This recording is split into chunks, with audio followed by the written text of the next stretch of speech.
Hi, I'm Jess Roessler, and I am your Students English 1 Honors teacher. Today, I'll be talking to you about the course a little bit.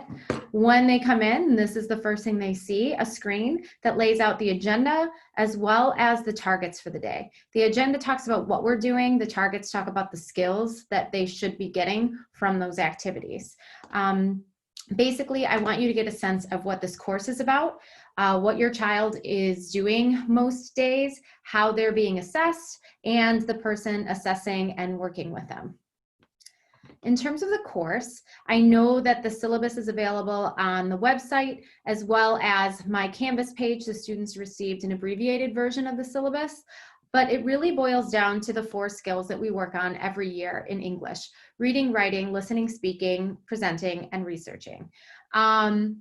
In terms of reading, you should be seeing your students working out of How to Read Literature Like a Professor and the Siegel Reader of short stories already. We're trying to get them to see everything as a text, whether it's words in a book or on a screen or even images or films, Instagram feeds, anything else that they might be getting through social media. Everything is a text meant to be read. And so the skills that we are trying to teach them is how to look at those things critically and analytically to understand both the explicit details and implicit messages in them and how they're accomplished. We also ask them when they annotate and to discuss to synthesize and connect things among texts and experiences. I want them to sincerely respond to what it is that we are analyzing and discussing. So that would be the reading.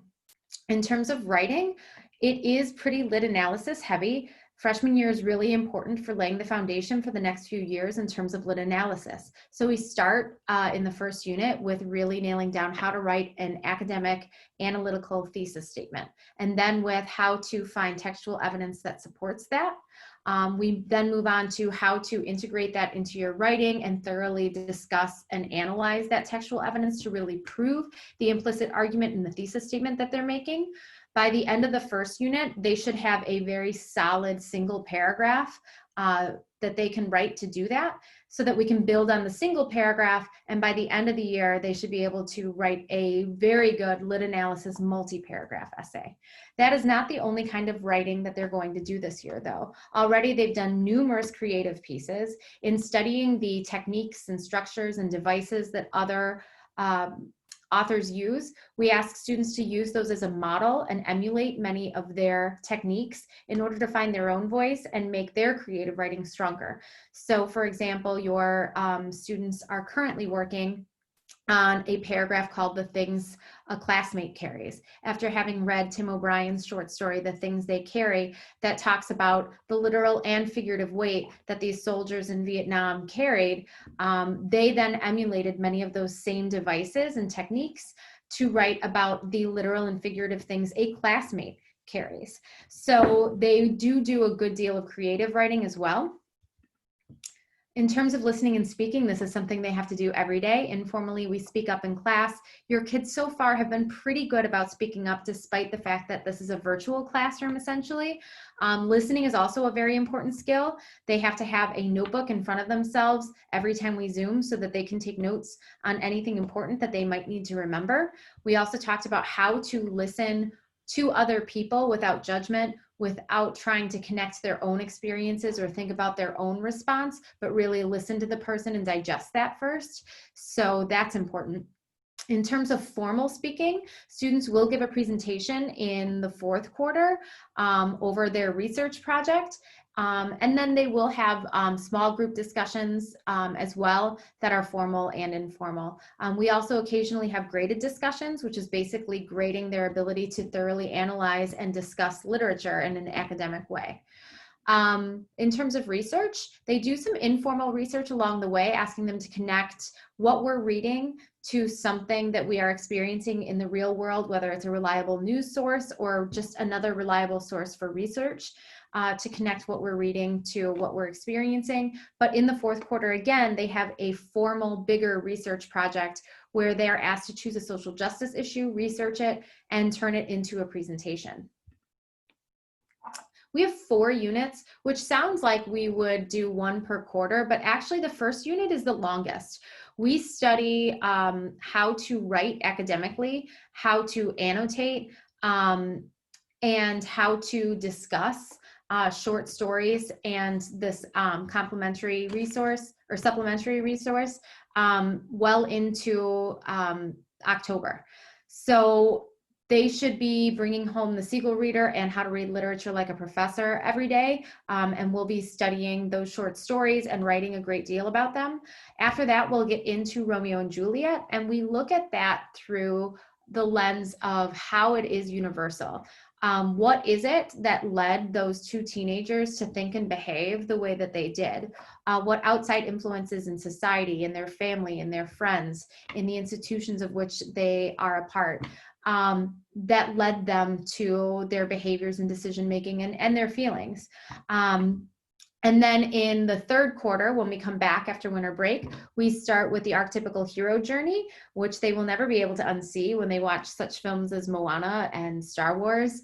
And we use the Odyssey as a model of that. We also look at the Odyssey as an example for the time in which it was written. And we look at who has a voice, who gets the most attention, what is revealed about the society of this text, and who is missing from it, and what is implied about those voices. We look at some of the semantics of things like referring to servants versus slaves, or wives versus women. So we look at the language aspect of that as well. And then in the 4th quarter, we study Huck Finn, and they do their big research project on social justice. Grades for this course, and actually at all of LT, are divided into formative and summative grades. Formative grades will go into Infinite Campus. So for example, you might see that your student received a 4 out of 5 on a thesis statement, but they have no grade for the course yet. That's because formative grades do not contribute to the overall grade in the class. They are meant for feedback, they are meant for practice, they are meant to prepare for the summative grades. All of their grades are made up of those summative experiences. There aren't as many of them because we have a lot of formative practice before we get there. In that way, it may seem high stakes that we only have a few summative experiences in the first semester. However, number 1, students get a great deal of practice and feedback in the formative experiences. And number 2, the summative experiences are often made up of a revision of a formative experience on which they have already received feedback, and or they always receive the opportunity to revise or retake summative experiences to show their best work, demonstrate those skills that they have learned. So the summative experiences are the same as the formative experiences. It's things like thesis statements, analytical paragraphs, essays, Canvas discussions, in-person graded discussions or Zoom discussions, creative writing. All of those make up the grade when they do become summative experiences. In terms of who I am, the person that your student is currently Zooming with and who will be grading all of those experiences. I've been working at LT. This is my 17th year. I also attended LT. My husband attended LT. Both my grandparents and both my parents attended LT. My 4 siblings attended LT. A bunch of cousins did. All of my in-laws did.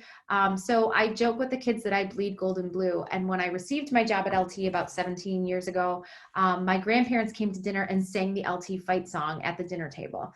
I'm always surprised by how few people know that song because I grew up knowing that song.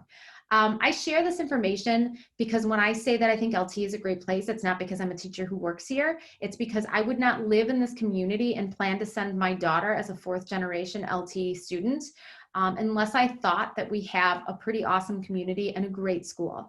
The experiences here really can't be beat. There aren't many schools that have things like nationally award-winning radio stations and TV stations and creative writing publications and yearbook and newspapers.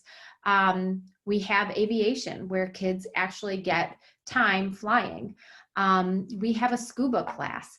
These are amazing electives and extracurricular opportunities, just a few of them that LT has to offer.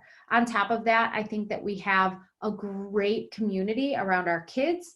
I can tell you that when I Zoom with them, just as when I'm with them in person, Kids are so polite. They're so outgoing. They see each other and see me as another human being with whom to interact. They always say thank you at the end of class.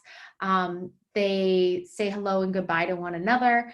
They're just great kids. So I think that they're in a good place, even if it's a little bit different this year. I'm a graduate as well of Illinois State University. I got my undergraduate degree in English education and French education. I also have endorsements in social science and middle school. I have my master's degree from Benedictine University in administration. I'm a runner. In fact, I am an assistant coach for the girls cross country here at LT, which is currently running this fall. It's a great opportunity to see kids in person a little bit. I ran my first marathon last year with a friend of mine who needed someone to run it with her, and I'd never done one before, but I run all the time, so I jumped in, and I think I caught the bug. If or when we're able to run marathons again, I would love to do another, even though my favorite is maybe a half marathon or 10K. The picture on the left is my daughter and me. We love to go on adventurous vacations, especially out in Colorado where my brother lives. We love to go hiking. There we're stand-up paddle boarding. We're big fans of going to places where we can be outdoors. Speaking of the outdoors, that would be a picture of my family down there from this summer when we visited Starved Rock. My daughter Emerson goes by Emmy. She's 10 and attends CASET. She's completely remote this fall. And my husband is a dean at University of Illinois at Chicago. So there's a lot of talk about education in our household. The tab picture is because I'm also an assistant for tab this year at North Campus for juniors and seniors. And that's amazing because we do get to meet with them on work nights in small groups right now as well. I tell students that really in this class, what is so essential is that you consider that everybody has their own battle that they're fighting that you have no idea of, whether it's current or in the past. There are things about which we are super sensitive. There are triggers in the discussions that we're going to have and the content that we're going to read, and people need to be free and comfortable to feel what they're feeling and express what they're thinking and believing. And so for that reason, I tell them that while I absolutely respect any experience or belief that they might have had, they are asked to leave any beliefs at that virtual or figurative door right now that might make anyone in our class uncomfortable or feel unaccepted. I absolutely leave any personal, political, religious beliefs aside. And at the end, I only promote that all people are human beings who deserve our respect and our dignity and our kindness. So if we do that, we can have an amazing year full of open discussions where we learn a lot from one another's inquiries and experiences and connections.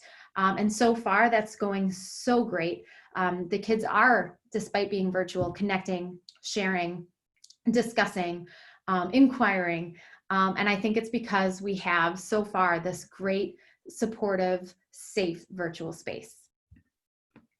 So what is that virtual space like on a daily basis? On Mondays, we only have 35 minutes. And so we talk about our weekends. It's our time to connect and slowly get back into the week. I love hearing about where they go and what they do. Their lake houses, or going downtown LaGrange to meet friends, or going on bike rides through the forest preserve, talking about what they ate this weekend.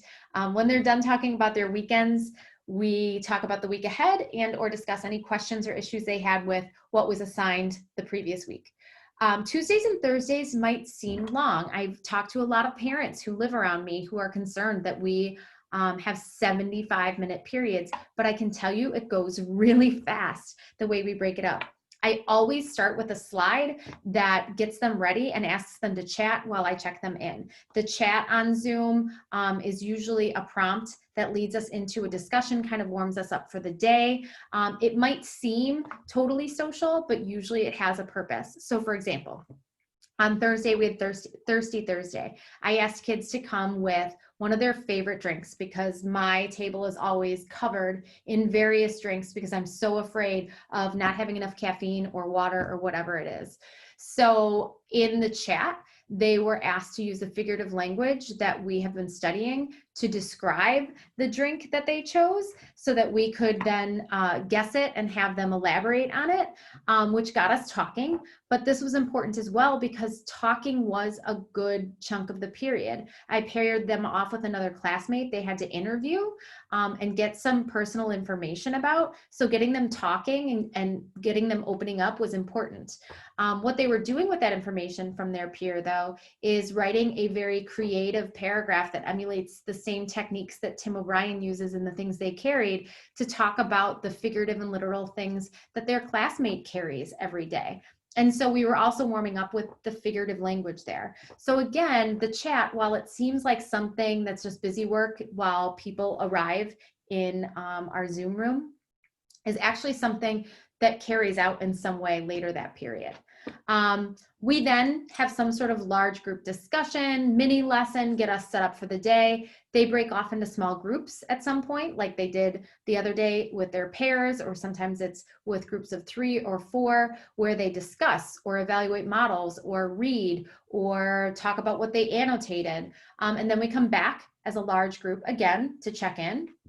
At some point, there's typically individual breakout time where kids have to stay on the Zoom and they're in their own breakout room, and I can pop in and check on them, conference with them, look at their work if they're working on a Google Doc that they share with me, answer questions. That's an opportunity to get to know students one-on-one, which is really important to me, but also to give them the space to ask questions that they might not feel comfortable asking in front of other kids, or get that personal help that they might need on a particular skill. So you might see kids sitting there working quietly with nothing going on their screen because they're in an individual breakout room. This is also so that they're not overburdened with hours of work. You should never see your student working for hours upon hours on the work for my class, because I do carve out a little bit of time to do so and or break up the projects for them so it's not hours within one night. In case you haven't been there yet, you should go to Infinite Campus.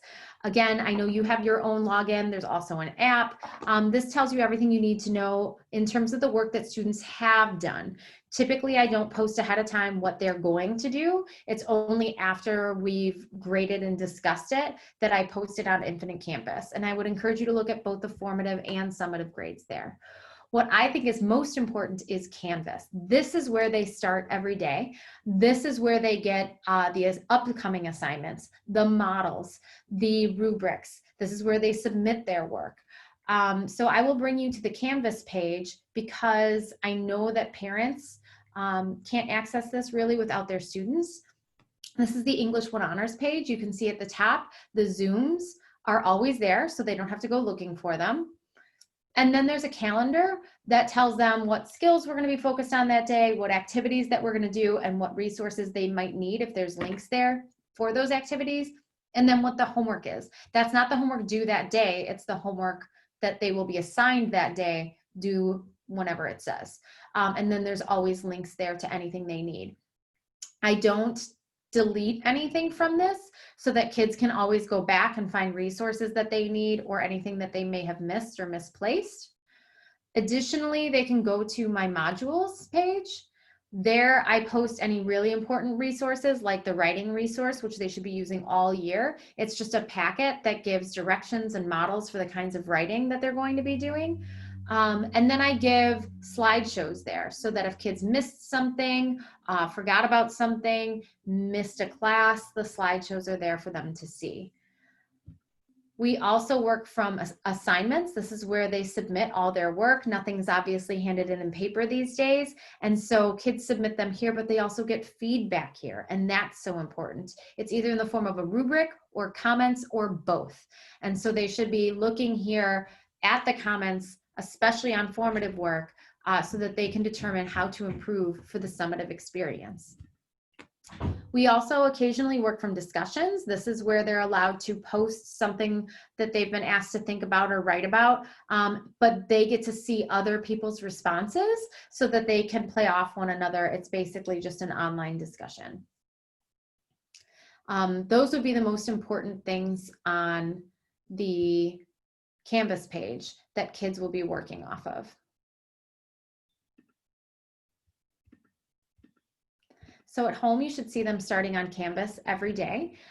You should see them on the days that we're meant to meet on Zoom. And again, most of the time, or at least the first half of the period, you should hear them talking, engaging. I prefer that the camera be on so that I can see what they're doing. We can really engage with one another, learn about one another, know what each other looks like. However, I absolutely understand that there might be myriad reasons that students not have their camera on, and I am understanding of that. I just hope that there's some communication about that from your student to me so that I understand it.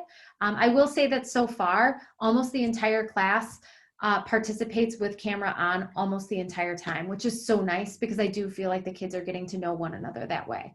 Again, you should be seeing them with those 2 books that we're studying and a notebook in front of their computer every day as they take notes.